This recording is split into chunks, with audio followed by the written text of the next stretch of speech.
I'll be honest, fellas, it was sounding great.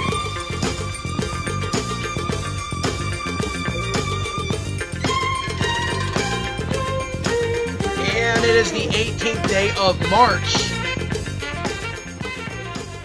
We are in the spring portion of 2019 as historic storms pass us by from not only the Pacific Northwest, but to Colorado, where we've seen this amazing cyclone recently. And I do think that this cyclone has brought some really intense energies. And who knows? Maybe some of these intense energies have been affecting us as human beings as well. And so we are in this period of springing forward, not only with daylight savings time coming after the recent new moon, moving into the full moon. What we're looking at here is a photograph of a woman feeding the homeless who I have exchanged some email contact with. And so one of the things that I am considering, like immediately as soon as tomorrow's repair, because tomorrow's repair is literally coming with, it's like a flash in the pan. It was unexpected for me to be able to troubleshoot myself what was causing the new knocking on my car. Instead of like a full strut going out or a wheel bearing, in fact, the lug nuts were not tightened. That's the type of thing that can result in, well, if you keep driving it that way, the wheel straight up coming off. And so the moral of the story is we may sometimes put our faith in people, places, and things outside of ourselves, and we may downplay our own mechanical know-how. When in reality, right? I could be sitting there for a few days going, my car is toast. It's just not worth it based on things that were said about it. And the car is on its way out, but it's on its way out now. So put out some positive energy for tomorrow's repair. It is going to be a $300 repair. We're talking about the joint replacement. We're talking about an alignment after it. So those are several different things wrapped into one. And some places may charge a little bit more, but sometimes the manners, sometimes the professionalism, and the straightforwardness is worth it. We get what we pay for. Sometimes it is appropriate to take shortcuts in life. Sometimes we get what we pay for. Sometimes we may knock our own intuition and our own ability to troubleshoot something. And there may be some other influences, energetically or otherwise, that may for a time cloud our judgment. And so I was perceiving that the car was on its way out. Because of this knocking, it was immediately assumed to be something else. And after it took me an hour, because I don't have the greatest jack or elevation system, plus my car is parked up on a hill, it took me a fair amount of time to jack it up, get the tire off of it, and then get the tire. And then, of course, I'll lose a lug nut or two. In this case, just one. So I've coordinated with the auto part company or place in town, and someone is going to go get the part for me. That is being paid the big bucks, if you will, thanks to those of you that are helping with this. And if all goes good, tomorrow in 24 hours' time, it's 11 right now at the moment of recording, but in 24 hours' time, and I'm going to upload this right away, so we can all put out this positive magic ritual as we approach this full moon. In 24 hours' time, kind of like going to the doctor's office. How bad is it, doctor? Will she live?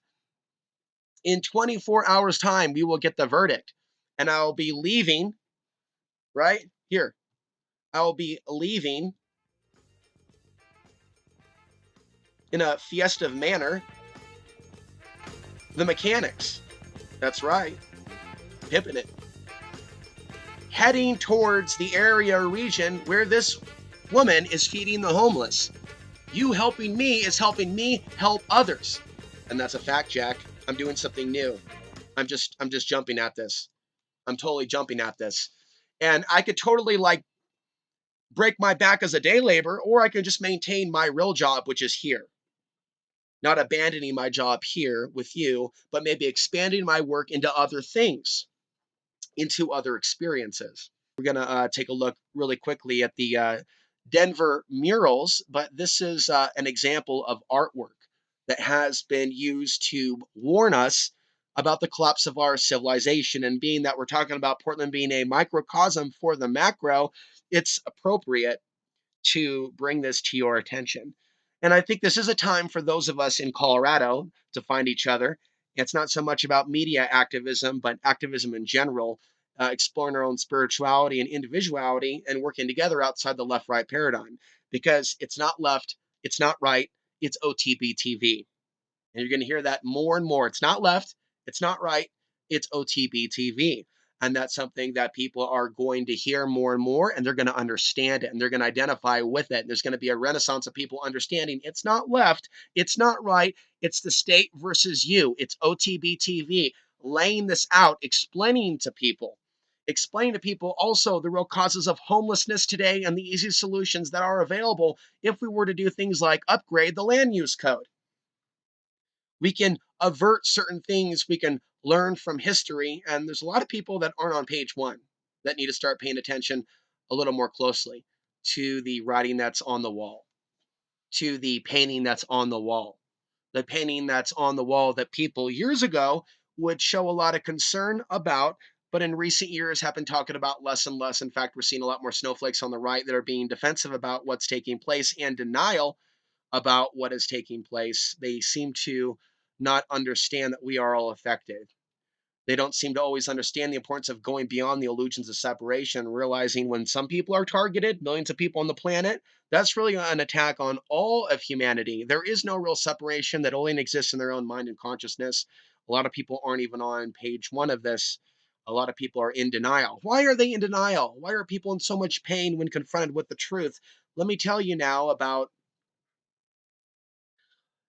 a dream involving my father, who I'm not close with, never have been close with even before 911, but especially afterwards because of the activism that I'm involved in. It's not something that is, as you know, supported by his family. There's a lot of people out there that I think that common sense would dictate that they do or would appreciate the things that I say in defense of them in general without demonizing them because the acts of a few. And so this has helped me understand that there are many people of color, from African American to Hispanic to Middle Eastern, uh, that have looked beyond my words and have treated it as if it has no value. Even when they've been exposed to it, they are unable to see the concept of anti themism beyond just blaming white people and white supremacy. They are unable to see their own apathy to the Middle Eastern genocide. And I will remind them of this and how their own slavery and bondage that they cry about will not be resolved until they address the suffering of others overseas. There are people of African American heritage in this nation that are constantly talking about slavery and um, appropriations and other things. Black Lives Matter. And not discussing, though, the people of color that are murdering other people of color overseas, whether it be in their own community or whether it be overseas, in the land in which those people's bodies, I believe, are not being counted. And this is the ultimate form of racism. This is it. You're looking at it. People aren't actually being considered humans if they're not actually going to count their bodies. And so there is, I believe, a connection between what is taking place overseas and the American collapse, the moral, the ethical, the environmental, and ultimately, there's no way that I can really understand what is truly natural versus unnatural because we're in this fallen world.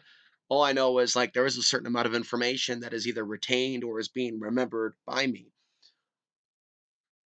by an inner side of myself that is trying to bring this into my everyday waking consciousness, which is why this information is best delivered through this type of a free flow like this. And I understand some of these images might be a little bit disturbing. I would like to work at this time to bring you something else. But it's important that people understand that there's a lot of images out there in this world. That's why I like this program, that I can actually switch up the images while we're actually still doing a recording.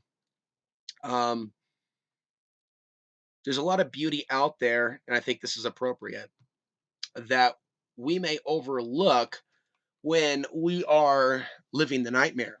and allowing them to beam into our thoughts and our minds, the nightmare, so we actually don't go into the deeper state of dreaming and see what we need to see. Let's go back to my father, though. There was a dream in which we were in a vehicle together, and I was a passenger, and he was driving, but he was like asleep at the wheel. Da-da, tss. And it's like, you want to talk about a metaphor? And so it's like a metaphor of trying to wake people up, right? But people are becoming too, oh, you're hurting my feelings, or you're hurting my thoughts, or you're hurting my ears, Alex, by telling us these truths. Oh, don't talk like, but it's like in this situation, in the stream metaphor, he's accelerating and he's not aware that he's accelerating through this highway going through the forest. Highway going through the forest at high speeds. And it's like, dude, wake up. Try to talk with someone nicely. Dude, wake up. Not waking up. Mm-mm. Okay. Well, hey, wake up. Still not waking up.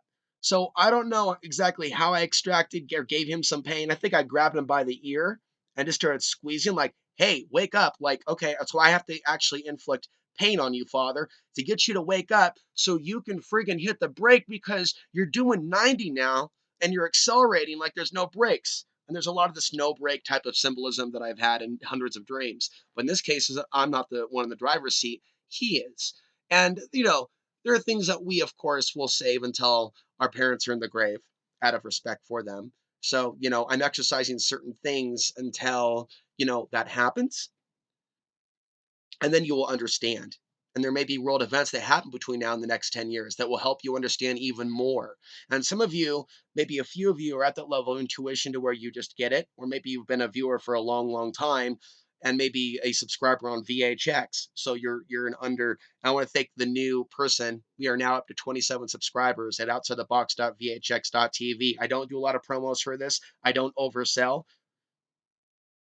I don't play something up to be something that it's not, but it is a platform that I have reserved, like on my birthday when I saw this coming several years ago. There's been roughly a few dozen supporters over there, and that money, of course, even though they take their cut, it contributes to what I do here on YouTube. But as they crack the hammer more and more, right, I want you to understand that there are other platforms. And so outsidethebox.vhx.tv, there's often a link down below for $5.95 per month. You can join. I would love to see us transcend and cross through 30 something subscribers. Good old magic 3. Then hell, let's move it up to 64, which is significant with E Jing. Jared, who has been a longtime supporter, tipping $5 here and there and several hundred at a time when he's able, and others. I just want to say, like, there was a lot of widespread support over the course of a couple of days when I had this car trouble. So I am positioned to do a repair.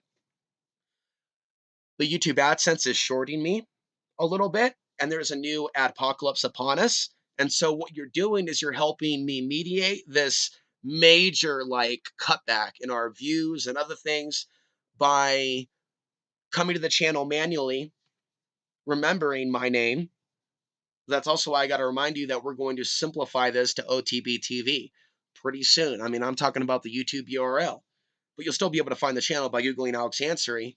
But it's like sometimes simplicity is better than the ego-driven nature of it all being about our name, And so there's going to be a simplification of this to make it a little more Google friendly and other things. The world hasn't ended yet, so let's not act like it is. If certain things have kind of limited us, let's try new tactics. I see other people out there that try new tactics and try things a new way, or try to go in a new direction, and sometimes they experience some great success. There's a couple of small YouTube channels that are out there that have been watching me for a number of years, or are watching me for a number of years and just now starting their channel. And there's ways in which I can get outside the political box, the conspiratorial box, and the super spiritual box, or paranormal box, and just think analytically and intellectually about advice for a new YouTube creator. Like if you have a niche, we're all over the map today, aren't we? If you have a niche, or something that you're passionate about.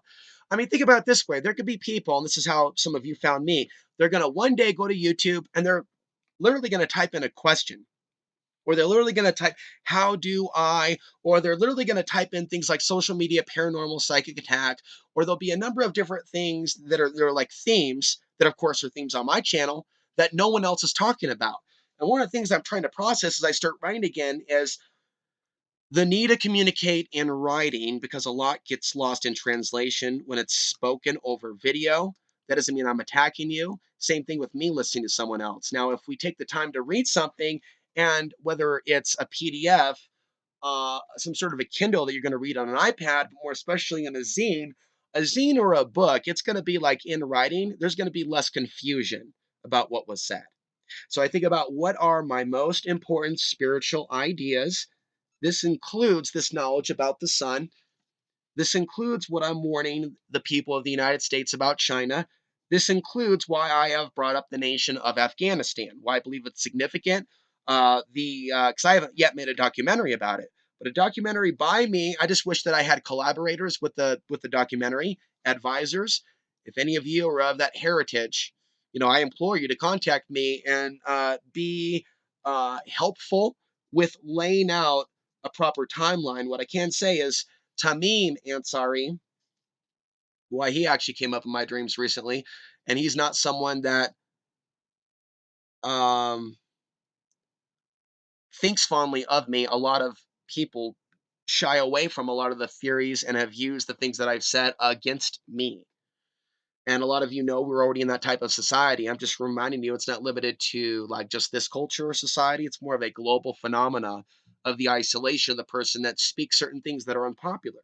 What I can say is one of the few individuals of Afghani heritage that has written a detailed book, and you can order it right now. And I haven't. It's emotional to even go through it all, but it's I'm turning around to see if I have it out in the RV. Games Without Rules, I believe. And there's several books by Tamim, Tamim, Ansary. Games Without Rules, and you can see that he's pretty respected in the world of journalism with regards to laying out a timeline history of Afghanistan. I'm not really familiar with any other authors that have also worked to do something similar. There's a lot of things that are written from the perspective of the US soldier, and something has to be done in a more neutral stance. The problem with Tamim's work, although if he went that direction, he would not be read by other authors, it would be viewed as conspiratorial. But there are obvious powers that be that control the Taliban, and this is what we knew from day one. So if the US is involved in these talks with the Taliban, oh boy, I wasn't me to go down this road. There's some really dark things happening today in Afghanistan that just should not be. And people don't understand that the people of Afghanistan are not making these decisions. And so if you have a not even a real de facto government, but a cult taking over and using Islam as a front and then kidnapping people's children, and then the US actually doing like negotiations with basically an organization that supposedly has no real funding, but they do have real funding from backdoor channels from Pakistan and Saudi Arabia. So it's controlled opposition. The Taliban in Afghanistan has always been this controlled opposition. Now, with regular talks with both the United States and to a certain degree, they have a history with Russia. So we were not intending to go down that path, right? But now that we are down that path, we live in a world where my experience is going to be different from others, and I can't really trust a society that won't recognize what's taking place. And so I'm going to be that voice of reason. And so the things that I may talk about may bring pain to certain people, just like in that dream where I had to grab over to my father and squeeze his ear and put pain so he wakes up and stops accelerating and puts the brake. And at what point is society going to start putting the brakes on some of its negative behavior? It needs people like us that say, stop what you're doing. Because unless they stop accelerating over the cliff, unless they make a turn, unless they apply that brakes, this society is going to drive over the cliff. And in some elements, we're already seeing the collapse. As I was starting to allude to, as I go back and forth, there's a rise in naked man behavior. Men running around naked in this nation, a lot of it in Portland. There's another story. A black man got out of traffic this time. So we've seen a number of stories of white men. It's not limited to one particular ethnicity. It's men in particular regions, for some reason, a lot of them in the Portland metro area. From a man doing push-ups butt naked on Columbia River and then getting hit by a car to two other peeping toms in California, somewhere else on the West Coast, intense area, dressed up like a woman, to, like I said, a man of color getting out of his car and then running around Beaverton, to another man who looks like John Candy reincarnated, who's doing somersaults naked, who runs at police, mind you. And I showed you this video, who do not tase him, but would they not tase a person of color or shoot them if they were running at him naked? It seemed like those cops were laughing. They certainly didn't feel threatened. But yet the large man faced weapons charges, or is facing weapon charges, because he had a freaking machete and a hatchet. This dude was going medieval on somebody's ass, quite literally. And what is all of this indicative of? There's elements of our society that's acting out on the subliminals, and it's taking place. We talk about that event in New Zealand. People say manufactured, et cetera, et cetera. But one of the ways, even though in which they're doing that, is through the mind control to get some people to act. That's the element in which it's manufactured. But in getting some people to act, the question is, why are they doing that? Sure, they can just cite gun control, but they're overlooking the larger pie of the totality of people also being influenced by the behavior and saying, yes, that's awesome. Let's see more of it. Repeat, repeat. And I was on Facebook long enough and looked at the comment section long enough in some of the YouTube videos to see that people were doing just that. And so those calling the events manufactured are overlooking the sigil of the manufactured events being designed to encourage the very behavior to begin with. Do you understand?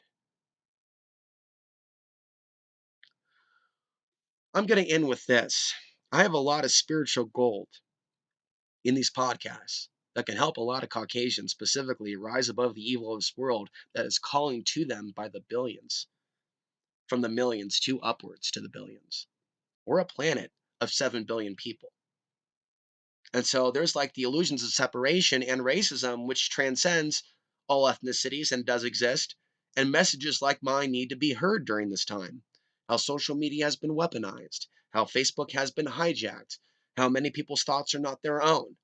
There are ways in which people can take the teachings of Alex Ansary, which currently are in YouTube form, but later on, hopefully one day, will be in a written form, including many books and zines, which may be written somewhere from either a shelter or somewhere else underground or in a place of hiding.